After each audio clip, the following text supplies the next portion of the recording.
우승민, 박상미의 고민사전.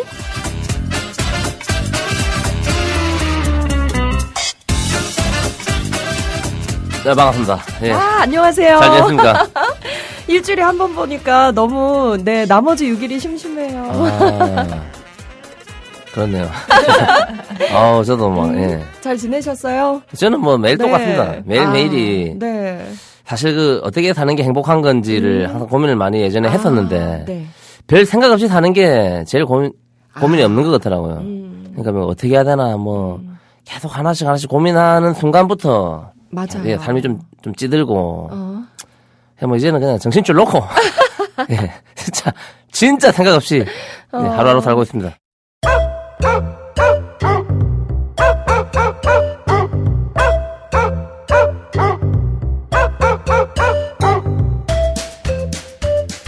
지난주에 우리 폭풍의 계절 20대를 건너는 당신에게 그 방송 듣고 굉장히 반응 좋았어요. 특히 남자아이들 끝이 보이는 고생이다 군대 갈 아이들. 그래서 우승민 형이 조언해준 거 참 좋았다고. 많은 분들한테 도움이 됐다면은 정말 또 저도 기분 좋죠. 예, 근데 제가 항상 좀 이렇게 생각을 해보면은 이런 친구들 있잖아요, 막. 예전에 다른 어디 라디오에서 했던 이야기인데 누가 사연을 올렸는데 고등학생인데 저는 고등학생인데 지금 술 담배를 하는 약간 양아치 같은 그런 친구들과 지금 어울리고 있어요. 자꾸 그러면 제 미래가 어떻게 될까요? 라고 얘기를 했는데 그때 같이 계시는 분들이 그렇게 살면 우승민 된다.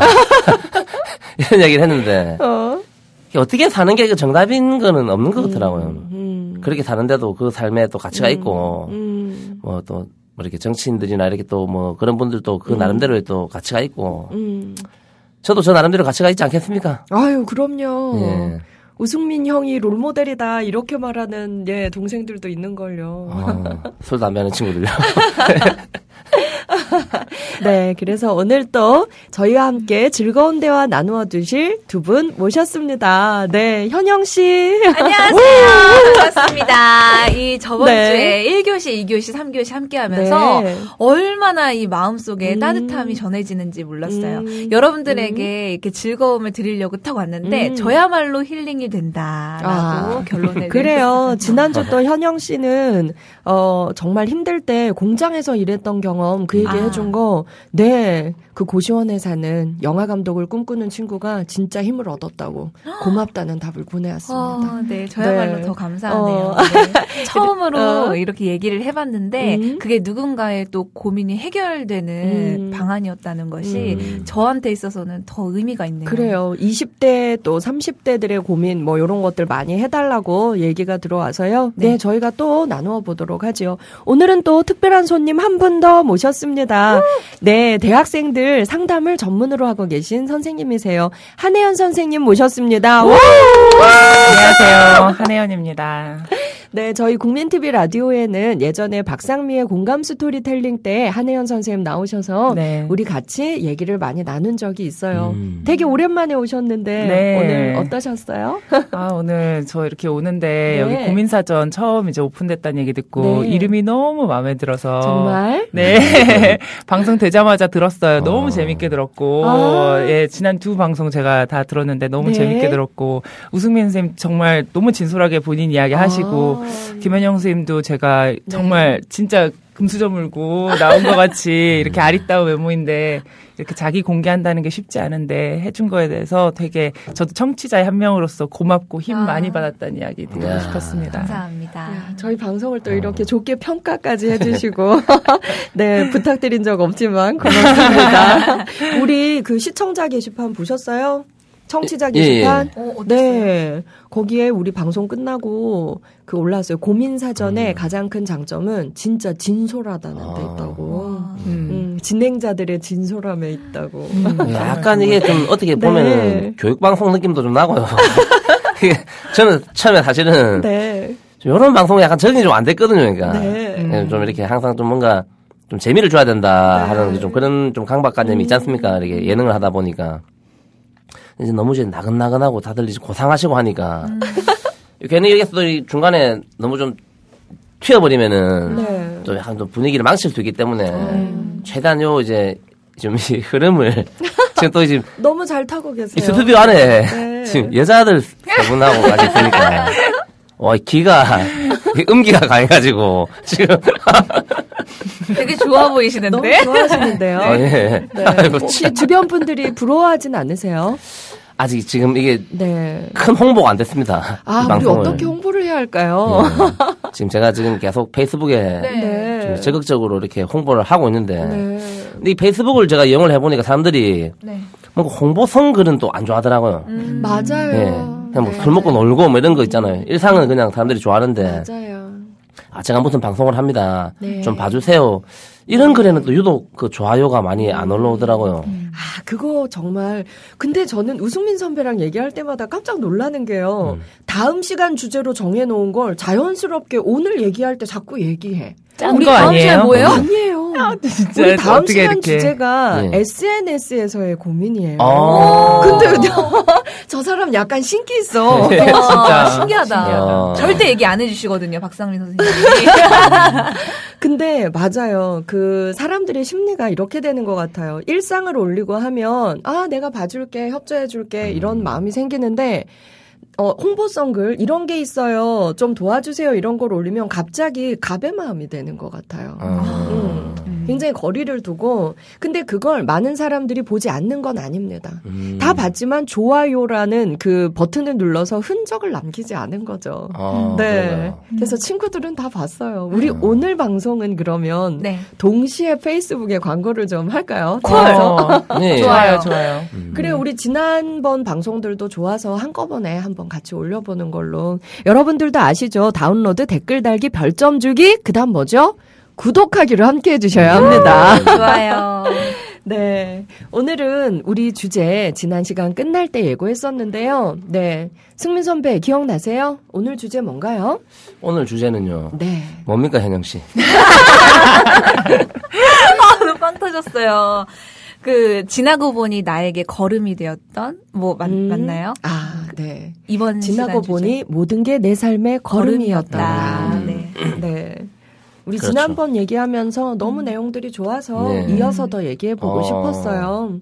그래서 또 우리 한혜연 선생님 오늘 저희 네. 대화에 동참해 주시기 위해서 지난주 방송 또 다 들으시고 네. 오셨는데 그 고시원에서 네. 그 사연 보내주신 분 네. 이야기 제가 참 감동적으로 읽었던 것 같아요. 그리고 그분이 그 말씀 중에 쓰신 것 중에 내가 죽을 만큼 힘이 들었다라는 표현을 썼을 때 참 이게 제가 어떤 사연인지는 몰라도 진짜 얼마나 힘들면 저런 표현을 쓸까 싶어서 이렇게 제가 사실 걸어가면서 들었거든요. 근데 딱 이렇게 저도 모르게 딱 그냥 걸음을 멈추게 되더라고요. 그 부분에서. 그래서 이런 고민을 하시고 또 이런 방송을 들으시면서 힘 얻는 분들이 많으실 텐데 네. 만약에 이렇게 주제가 내 삶의 걸음이 되었던 과거 기억들, 과거 일들, 이런 식의 주제가 나간다면 많은 분들한테 힘이 될 것 같아요. 저희 지금 잘하고 있나요? 당연히 잘하고 계시죠. 당연히 잘하고 계시죠. 박상민 선생님은 또 정말 글로도 많은 분들한테 힘 주시고 계시잖아요. 제가 요새 이 방송을 정말 하면서, 우리 방송 정말 좋은 방송이다. 이 생각 저도 많이 해요. 그래서 이제는 진짜 홍보에 좀 주력해야 될 것 같아요. 네. 근데 제가 지난주에 학교에 갔더니 시험 기간인데도 불구하고 요걸 들은 애들이 대학생 여자 아이들도 너무 좋았다고 계속 요런 컨셉을 자주 하고 고민을 수집해서 이렇게 풀어주는 거 했으면 좋겠다고. 그러니까 이 방송이 좋은 점이 뭐냐면은 이제 기존의 다른 라디오 방송들이나 이런 데서는 약간 이게 또 광고나 수익성을 또 이렇게 들어와야 되기 때문에 항상 그 재미 위주로 하다 보니까 맞아요. 그 청취자들의 사연을 정말 진솔하게 얘기 안 해주고 약간 좀 장난치는 그런 느낌이 있었단 말입니다. 예전에 다른 방송에서는. 근데 여기서는 그 좀 웃음기를 좀 빼더라도 정말 그 진솔한 그런 진정성 있는 대답. 라디오도 많이 해보셨으니까 선배 저는 진짜 궁금했던 게 이렇게 막 시청자 편지 받아서 이렇게 얘기하는 프로는 많잖아요. 많죠. 아주 많죠. 보면 그 편지들이 되게 좀 드라마틱해서 저게 진짜 온 편지일까 아니면 작가들이 각색했을까? 난 그거 궁금해요. 거의 일단 모든 이제 그 지상파 방송들은 80% 이상이 그 작가가 일단 수정은 좀 합니다. 왜냐면 그 사연이 올라오면은 애들이 일단 좀 글도 좀 틀리고 좀 이렇게 앞뒤가 좀 기승전결이 좀 안 맞거든요. 그러니까 그걸 약간 작가들이 수정도 좀 하고 약간 이렇게 고치면은 좀 더 감동적이겠다. 약간 좀 각색을 하거든요. 근데 한 번씩 생방송에서 이렇게 모니터에서 올라오는 글들이 있지 않습니까? 네. 지금 고3인데 지금 뭐 수능을 지금 해야 되는데 성적도 안 오르고 미치겠어요. 뭐 오빠들 뭐 어떻게 해야 될까요? 뭐 이런 글들이 예전에 뭐 많이 올라오긴 했거든요. 근데 저 딴에는 좀 진정성 있게 그때 대답을 해줬죠. 뭐 네가 이 시간에 공부를 안 하고 막 이런 거나 듣고 있으니까 네가 성적이 오를 리가 있냐라고 얘기했는데 아니 맞는 말 아닙니까? 맞죠. PD하고 작가가 얼굴이 빨개지더니 다음 주부터 나오지 마세요 그러더라고. 아 왜요? 진정성 있게 대답해라면서요 하니까 그냥 그런 약간 괴리감이 있더라고요. 근데 이 방송에서는 정말 좀 진정성 있게 이야기를 해줄 수 있으니까 그게 좀 좋은 것 같습니다. 예. 그렇군요. 친오빠 같이. 이게 우리 방송의 장점이기도 한데 또 이렇게 진지하게 가니까 광고가 안 붙어서 또 방송국은 너무 배고파. 그렇죠. 그런 딜레마에 또 빠지죠. 근데 이게 좀 자본주의에 좀 어쩔 수 없는 피폐가 아닌가.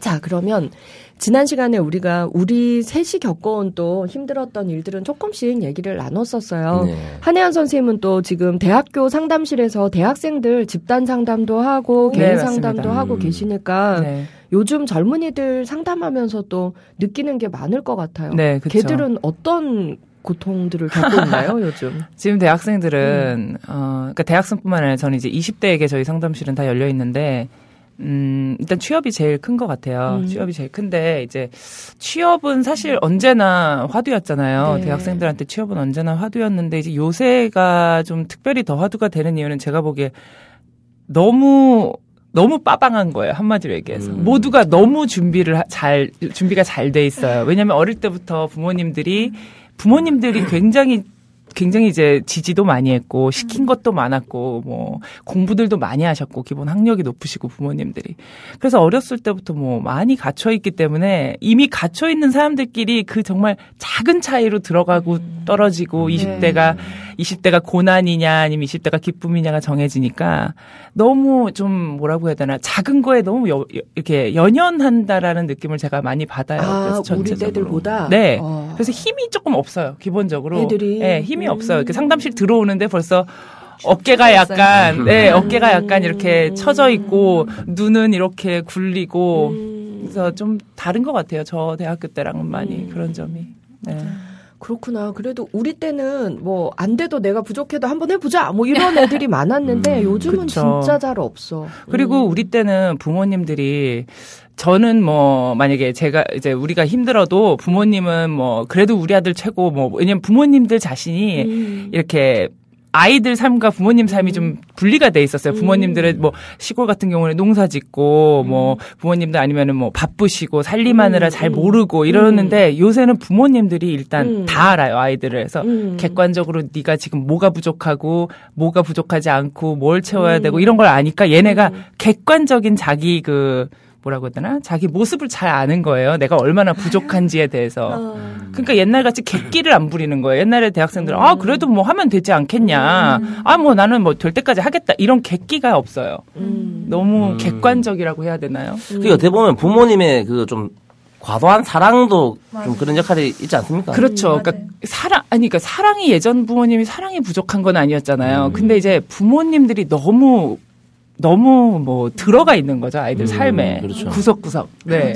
그러니까 옛날에는 보니까 그 부모님하고의 그 생활이 사실 중학교 이상 들어가면은 사실 엄마랑 아빠랑 놀기보다는 친구들하고 이제 많이 어울리지 않습니까? 네.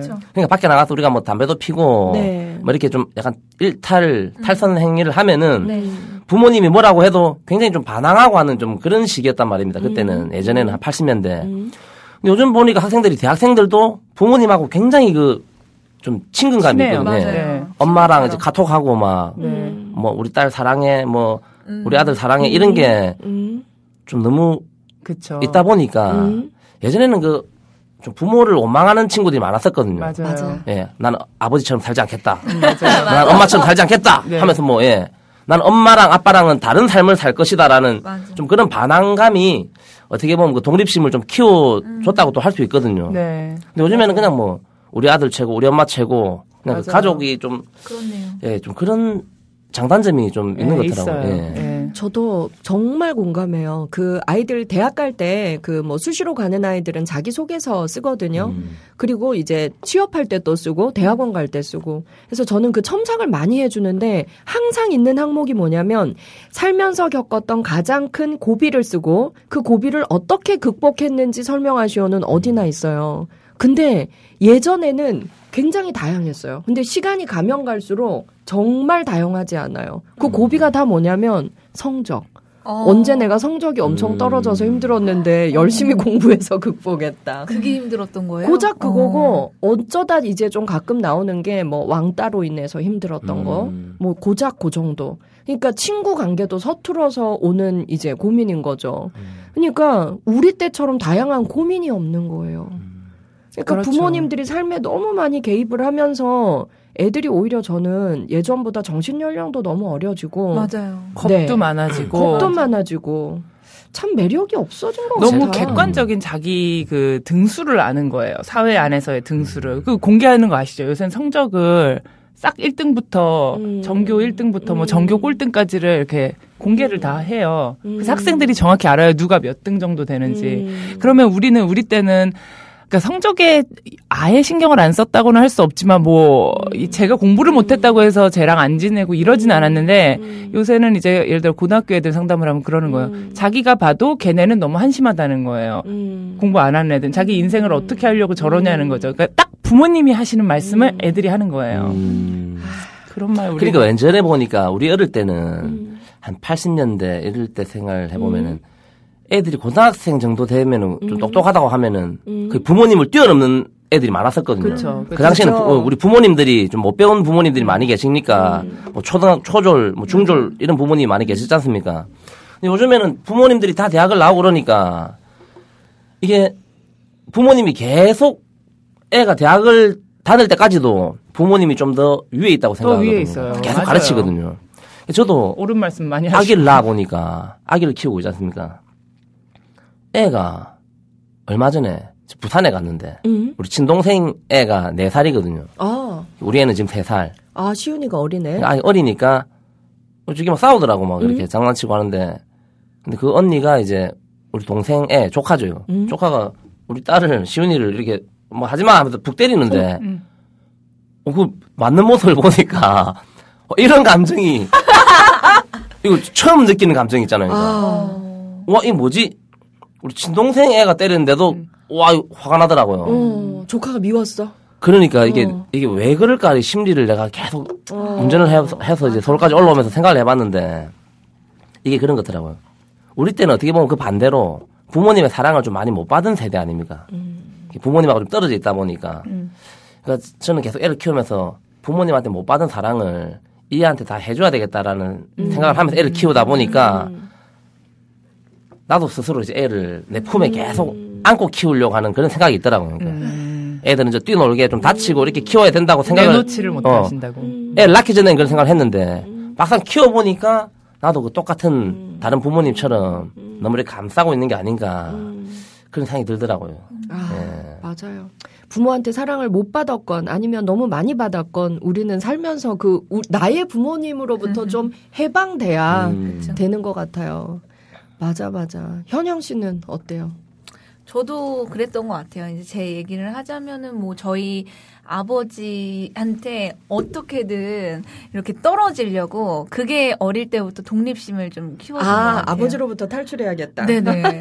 이게 간섭이나 뭐 사랑으로 인한 이런 애정이다라고 느꼈으면 그렇게 안 했을 텐데 이 뭐랄까 그냥 항상 제가 뭐 2등을 하고 3등을 하면 1등을 하지 않았기 때문에 너는 뭐 이렇게 실패자야 딱 이런 식으로 얘기를 어릴 어머니랑 때부터 되게 달랐다. 어머니랑은 아예 다르신 그런 교육 철학을 가지고 계셔서 저희 남매한테 있어서 아버지는 항상 적이었어요. 그래서 아버지가 이렇게 올라오실 때 뚜벅 이렇게 걸음걸이가 있어요. 뚜벅 뚜벅 올라온 소리만 딱 들으면 우리 이제 엄마랑 저랑 남동생은 셋이 이제 동맹이죠. 비밀 동맹인데 드라마를 보고 있다가 뚜벅 요 발걸음 템포만 들리면 바로 책상 위에 딱 앉는 거예요. 아버지는 오시면은 바로 TV 보시고 이제 쉬는 게 낙이신데 일하니까 자식 키워봐야 아무 소용없다는 것이 저희한테는 무조건 공부해라. 책 읽어라. 그리고 꿈은 무조건 의사여야 되는 거예요. 그리고 위에 이제 의사, 선생님 이런 걸 올려놓으라는 거예요. 근데 저희의 끼와는 전혀 상관없이 자꾸 아버지의 이제 의지대로만 저희를 키우려고 했었어요. 그래서 저희는 피아노 학원이 다니고 싶고 남동생은 태권도 학원이 다니고 싶은데 아버지는 돈을 버셔서 입시 학원을 보내셔야 되는 거예요. 그래서 저희랑 가고자 하는 방향이 계속 달라서 그거를 중간에서 그 가교 역할을 해준 사람이 엄마예요. 그러니까 엄마는 이제 저희한테 피아노 학원을 보내고 싶고 아들이 태권도를 보내야 좀 더 아이들 사이에서 그래도 주먹질을 할 때는 그래도 좀 어느 정도 파워를 쓰고 이런 걸 엄마가 공감을 해주기 시작하면서 어머니가 이제 알바를 뛰기 시작하신 거죠. 그래서 저희 학원비 보시려고 네, 아버지한테 계속 얘기를 해도 안 나오니까 우유 하시고 이제 신문 배달하시고 새벽에 저희랑 같이 이제 뛰셔서 저희 학원을 보내주시고 그 누구보다 이제 그런 거에 있어서 절대 친구들이랑 같이 피아노 학원 다닐 수 있게 태권도 학원 다닐 수 있게 계속 저희 엄마가 중간 역할을 해주시고 그래도 그런 아버지 덕분에 탈출하려고 이렇게 네. 자립심을 그래서 그게 어떻게 보면 탈출하고 저희 셋이 비밀 동맹이 맺었던 게 그러니까 지금도 20살 이후부터 제가 가고자 하는 길에 뭐 대학교 전공이나 이런 것들 다 반대하셨어요. 그래서 아버지 제가 보여드릴 테니까 그냥 아무 말 말고 믿고만 보여드리겠다 이랬던 게 어떻게 보면 20살 때부터 좀 독립심이나 자립심을 좀 키웠던 그런 계기가 아닌가. 나는 궁금한 게 지금 다들 지금 여성분들만 계시지 않습니까? 네. 아버지가 언제 처음 좀 징그러워지던가요? 시은이 키우려고. 어릴 때도 그랬던 것 같아요. 어릴 때부터? 네. 아빠가 어릴 때도 친밀감이 없었다? 그냥 아니 그 친밀감이 아버지가 원체적으로 뭐 사랑한다 뭐 애정 표현을 하진 않으시지만 그 안에 행동에서는 묻어 나오시잖아요. 그러니까 뭐 예를 들면은 낯선 아저씨랑 이렇게 우리는 매일 같이 수다를 떠니까 엄마랑 막 수다 떠는 과정에서 오늘 낯선 아저씨가 이렇게 어깨를 이렇게 치면서 얘기를 했다 했더니 누가 어깨를 쳤냐면서 막 이렇게 막 얘기를 하시는 거예요. 그게 애정 표현인데 낯선 사람이 터치하면은 절대 안 된다고 하는 거라면서 엄청 화를 내셔서 저는 이런 얘기를 하는 거 자체가 안 되나 보다라고 어릴 땐 생각을 했는데 그런 것들이 다 애정 표현이잖아요. 근데 이제 아빠가 그런 어릴 때부터 쭉쭉 이렇게 얘기를 하고 이런 것들에 대해서 친밀하게 엄마처럼 얘기가 안 되니까 그냥 마냥 거리감이 느껴지다가 어느 순간 제 방에 들어오는 게 좀 싫을 때가 있더라고요. 언제부터? 근데 그게 저는 초등학교 때부터. 초등학교 때부터? 네. 그러니까 이게 저희 초등학교 때 이렇게 여학생들끼리 서로 얘기하고 막 같이 비밀 동맹 맺고 수다 떨고 친밀하게 이제 일기장 쓰고 이래요. 교환 일기 쓰고. 근데 그럴 때부터 여자끼리의 무언가가 계속 이렇게 생성이 되면서 아빠라는 사람이 아무 이유 없이 그냥 남자기 때문에 좀 더 거리감이 느껴지는 순간이 초등학교 때 이제 친구들끼리 여자 친구들끼리의 뭔가 관계가 형성이 되면서 아빠는 남자 이런 식으로 좀 관계가. 심리적으로는 왜 그런 겁니까? 이게 초등학생 되면 여자애들이 그렇죠. 왜 이렇게 변하는 겁니까? 글쎄요. 이제 저도 모르겠어요. 저도 모르겠어요.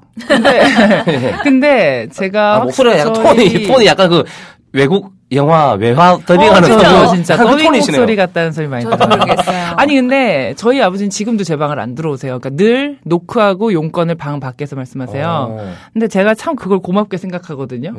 그래서 그런지 그래서 그런지 저는 아빠가 징그러운 적이 한 번도 없어요. 저는 지금도 아빠랑 좀 근데 저희 아빠는 본인이 남자 형제밖에 없었고 또 이렇게 여자분들이랑 친하신 성격이 아니세요. 지금은 뭐 많이 이제 여자 제자들도 많이 생기고 그랬지만 그래서인지 뭐라고 해야 되나 이렇게 친근한 아버지가 아니었고 늘 제 친구들이 오면 악수를 청했던 제 친구들한테 그러니까 조금 이렇게 격식이 있었고 약간 어려워하셨어요. 딸을 어려워했다. 딸을 어려워하는 건 맞아요. 정말 네. 상대를 나와 1대1로 딱 대접해 주는 건데 딸 친구한테 만날 때 늘 악수를 청하셨고 와.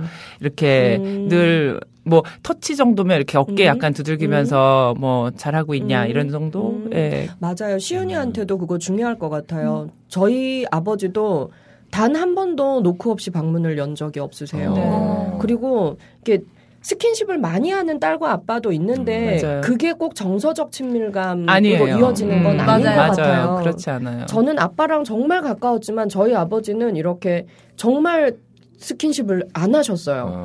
그리고 굉장히 그러다 어쩌다 한번 이렇게 등 두드려주거나 이래도 너무나 더 친밀감이 느껴지거든요. 그러니까 정서적 친밀감이 훨씬 중요한 것 같아요. 맞아요. 요새 이렇게 약간 이제 아빠 딸 관계를 굉장히 부각이 많이 되잖아요. 딸바보란 말도 많이 하고. 근데 저는 진짜 그 아버지들이 딸을 이렇게 예쁜 아가씨 혹은 여성으로 키우는 것보다 뭐라고 해야 되나? 좀 존중하는 그 아버지들 있잖아요. 딸을 존중하는 아버지는 맞아요. 참 보기 드물고 그렇게 자란 딸은 참 다르다는 생각을 많이 해요.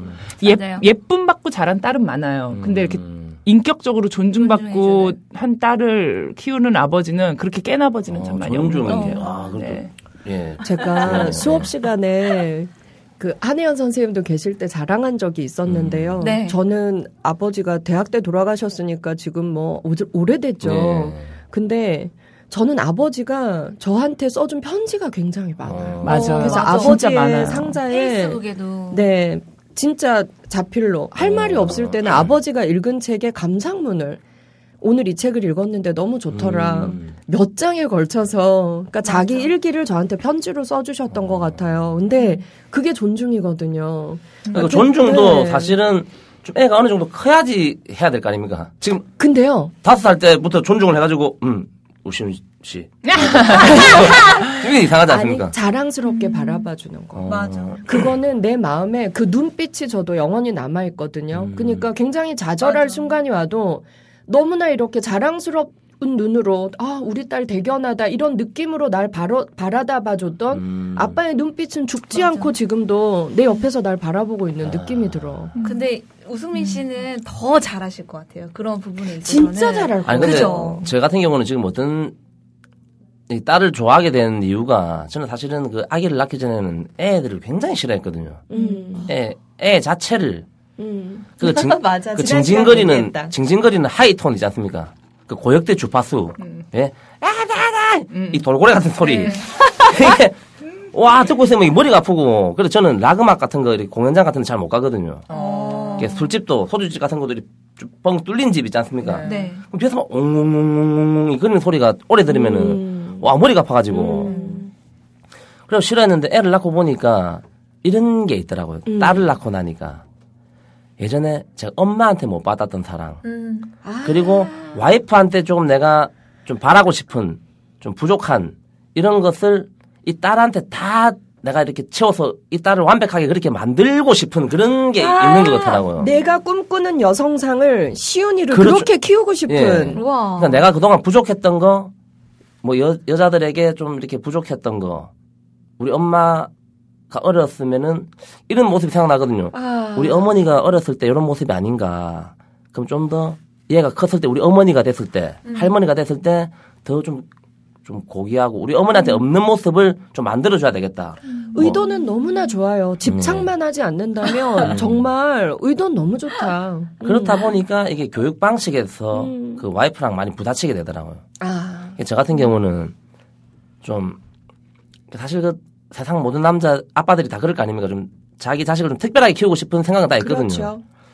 이게 다 바보인 나라에서는 천재가 한 명 있어도 금방 오히려 바보 취급을 당하는 거 아닙니까? 네. 그러니까 지금 다 똑똑한 사람들이 있기 때문에 애를 난 좀 바보로 키우고 싶거든요. 그러니까 그 바보라는 게 멍청하다는 것보다는 좀 순수하게 키우고 싶어가지고 굳이 어린이집이라든지 유치원에 뭐 영어 유치원 이런 데를 보낼 필요가 있나라는 생각을 하는데 우리 와이프는 이제 엄마잖아요. 그러니까 그러니까 주위 다른 엄마들은 다 보내는데 왜 알을 그럼요. 예. 고민이 되죠. 제가 여기서 책 처방 하나 해드릴게요. 제가 선물해 드릴게요. 그 소설가 강병용 씨와 그의 딸 갑자기 이름이 기억 안 난다. 강세희. 네. 태희. 12살이에요. 그래서 지금 류블리아냐라는 동독에 있는 작은 나라에 살고 있는데 아빠와 딸이 주고받은 편지를 책으로 냈어요. 근데 저도 읽으면서 우승민 씨 생각 많이 들었거든요. 아, 진짜 이런 아빠가 될 것 같다. 근데 선배의 생각처럼 딸을 키웠어요. 정말 놀리면서. 그 대신에 아빠와 딸이 정말 대화 많이 하고 편지 많이 주고받고 이 아이가 너무나 예쁘고 맑고 명랑하게 자랐어요. 걱정 안 하셔도 될 것 같아요. 그렇게 큰 아이들이 더 똑똑하고 그 또래보다는 공부에서 늦어 보이지만 중고등학교 가면 더 빨리 가더라고요. 네. 그래서 그런 책을 한 권 다음에 쓰셔도 진짜 잘 쓰실 것 같아요. 그 책 제목은 뭡니까? 사랑해도 너무 사랑해. 네. 사랑해도 너무 사랑해. 네. 사랑해도 너무 사랑해고요. 저희 화요일 날 박상미의 낭독의 발견에서 방송 나갔습니다. 제가 좋은 부분 다 읽어드렸어요. 관심 있는 분들은 그거 먼저 한번 들어보셔도 좋을 것 같아요. 저는 선배가 너무 잘하고 있고 고민 안 하셔도 될 것 같아요. 네, 그럼 진짜 고민이 아닌 게 이미 아빠가 딸이랑 친밀해지려고 노력을 하시잖아요. 그리고 이미 정말 너무 친밀해. 정말. 그냥 모든 이제 그 우승민 씨의 SNS의 모든 사진은 다 시은이 사진이니까 이제 그만큼 사랑이 많이 느껴지고 시은이도 또 알 거거든요. 그리고 선배는 또 집착할 사람도 아니야. 정말. 우리가 이때까지 옆에서 보면. 본인이 너무 진짜 막 자유롭게 컸기 때문에 그러게요. 그걸 통제하는 방법조차도 모르는 사람이어서 저는 별로 걱정 안 돼요. 근데 아내분과 조금 통일을 이루는 건 좋은 것 같아요. 맞죠. 아이들에게. 네. 일관성은 있어요. 왜냐하면 아이들도 커가면서 내 몸에 편한 사람의 편을 들게 돼 있어요. 아빠 교육 방식이 내 몸에 편하면 아빠 쪽으로 가는 거죠. 자기가 원하는 방향이. 근데 그거 자체는 문제가 아닌데 그러면 분명히 엄마의 교육 방식에도 좋은 점이 있는데 이걸 적으로 삼는 거예요. 그 교육 방식에 대해서 거부 반응을 보내고. 그래서 두 분 자체가 만약에 일정 부분 예를 들어 어느 나이까지는 어떻게 키우고 싶고 어디서부터는 어떻게 키우고 싶다. 물론 그게 늘 생각만큼 되지는 않지만 두 분이 통일이 되면 적어도 애는 일관성 있게 그 방향으로 가서 그 방향의 장단점을 다 찾을 수가 있는데 둘이가 통일이 안 되면 아이들은 선택의 기로에 나중에 곧 놓여요. 그러니까 제가 그 문제를 고민을 많이 해봤는데 이거 같더라고요. 그러니까 이게 섬에서 혼자 살면은 정말 자기 아내만 보고 사니까 세상에 어떤 여자들이 있는지 모르지 않습니까? 근데 밖에 나와보면은 서울 이런 데 와가지고 홍대 이런 데 가보면은 와 예쁜 여자가 너무 많으니까 내 아내가 예쁜 게 아니었나 이렇게 비교가 되지 않습니까? 맞아요. 아이를 데리고 지금 무슨 문화센터 같은 데를 가니까 어떤 애들은 또 똑같은 나이인데 어떤 애들은 이상한 말도 하고 안 배운 말도 하고 춤도 추고 자 이런 거를 보고 이제 비교를 하거든요. 엄마들은. 제가 항상 하는 얘기가 애들이 똑똑해봐야 얼마나 똑똑하겠고 맞아. 멍청해봐야 얼마나 멍청하겠냐 이건데 근데 가서 비교가 되니까 이제 엄마들은 이제 막 그런 걸 좀 신경을 쓰는 것 같아요. 참 그런데 저는 이제 그 중고등학생부터 대학생까지 이때까지 제가 살면서 쭉 거치면서 가르쳐 보니까요. 어려서 너무 그렇게 조기 교육 많이 받은 아이들이 빠르면 중학교 때 널브러져요. 나 이제 공부 못하겠다. 근데 오히려 아까 제가 소개했던 강태희처럼 정말 실컷 놀고 부모님이랑 친밀하게 이렇게 큰 애들은 중학교 가고 고등학교 가면서 더 공부가 재밌고 더 열심히 하려는 의욕을 많이 보이더라고요. 맞아요. 그래서 요즘 엄마들의 목표는 초등학교 때 뛰어난 걸 내 눈으로 보고 만족하는 게 너무 큰 것 같아요. 근데 중고등학교 가서 보면 초등학교 때 잘 나갔던 애들이 계속 잘 나가는 경우가 10%도 안 돼요. 맞아요. 그렇죠, 그렇죠. 네. 인생의 최고의 불행 중 한 가지가 초년 성공이라는 말이 있거든요. 맞습니다. 예. 네. 그러니까 제가 그런 이야기를 좀 이렇게 그 아내랑 남편이 같이 공감을 하면서 아기를 키우면은 제일 좋은 건데 이 교육 방식에서는 친구들한테 물어봐도 엄마랑 아빠의 교육 방식은 항상 차이가 나더라고 집마다 다들. 예. 저도 어릴 때 이게 중학교 그 이제 학원 다닐 때 부러웠던 친구가요. 그 국사 이제 사회 할 때 공부할 때 무슨 어떤 지역이 뭐 예산 지역이에요. 그러면 거기에 사과가 유명해. 뭐 이런 것들을 직접 어릴 때 부모님이랑 예산에 직접 가서 사과 체험을 한 친구가 있어요. 뭐 그러면 그 친구들은 어디 지역에 뭐 이런 거에 대해서 공부할 때 굉장히 빠르더라고요. 그러면서 어릴 때 아빠랑 갔던 데야, 어릴 때 부모님이랑 놀러 갔던 데야 이렇게 얘기했을 때 너무 그게 부러웠어요. 저는 밤새 그거를 지역을 외우고 거기에 유명한 특산물을 외우고 거기에 유명한 걸 외워도 아무리 머릿속에 넣으려고 해도 그게 과부하가 걸리더라고요. 외우면 공부했네. 나는 그거 안 했거든요, 그러니까. 근데 그런 친구들이 더 이제 부러운 거예요. 초등학교 때 부모님이랑 얼마나 많이 놀았는지 그런 것들이 중학교 때 이런 그 공부들이 놀이가 되더라고요. 그 친구들한테는. 그래서 그런 것들 되게 부러웠어요. 네. 국민 라디오 지지하는 4가지 방법 아시나요? 다운로드하기, 별점 주기, 댓글 달기, 구독하기. 국민 라디오를 보다 많은 이들에게 전할 수 있는 가장 손쉬운 방법. 다운로드하기, 별점 주기, 댓글 달기, 구독하기. 잊지 마세요. 다운로드하기, 별점 주기, 댓글 달기, 구독하기.